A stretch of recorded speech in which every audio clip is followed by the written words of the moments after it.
नमस्कार मैत्रिणींनो, मी आज तुम्हाला एकदम आगळी वेगळी ब्रेकफास्टची रेसिपी दाखवणार आहे.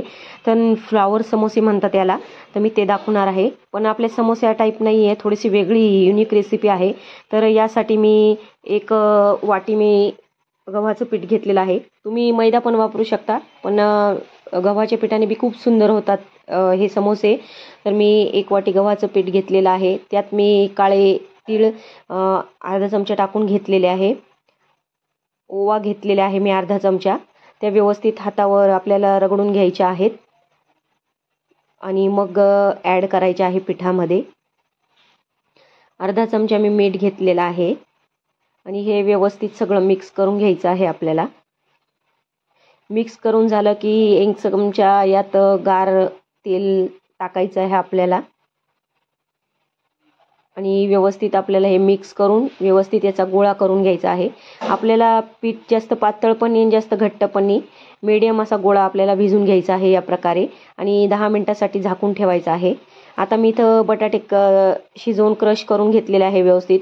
त्यात 1 चमचा मी लाल तिखट टाकलेला आहे, अर्धा चमचा मी हळद घेतलेली आहे, अर्धा चमचा मी चाट मसाला घेतलेला आहे, अर्धा चमचा मी गरम मसाला घेतलेला आहे आणि चवीनुसार मीठ आणि 2 चमचे मी इथं कॉर्नफ्लॉवरचा वापर केलेला आहे.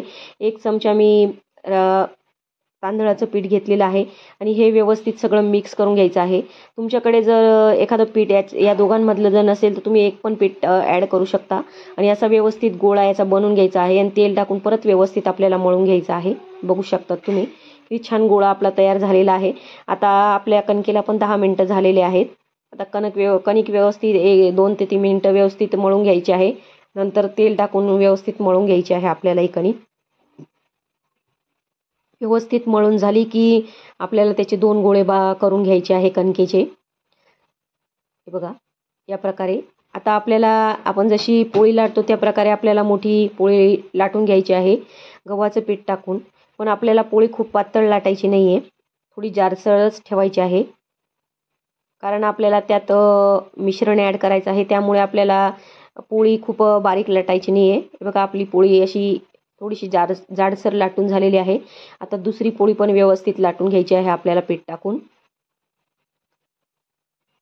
दोघी पोळी रेडी झाल्या की एक पोळीवर आपल्याला हे सगळं जे मिश्रण केलेलं आहे आपण भाजीचं ते व्यवस्थित सगळीकडे मिक्स असं पसरून घ्यायचं आहे आपल्याला.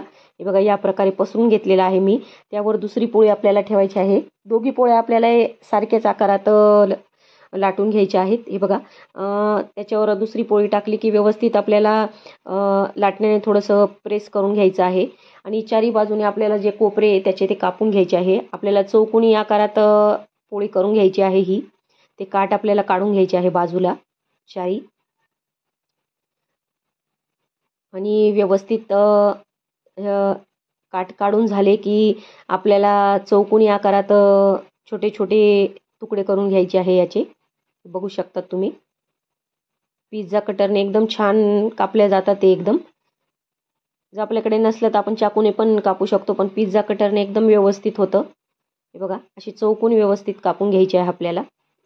खूप काही कष्ट नाही लागत याच्यासाठी, पण दिसायला खूप छान दिसते ही रेसिपी, खाण्यासाठी तर एकदम छान आहे.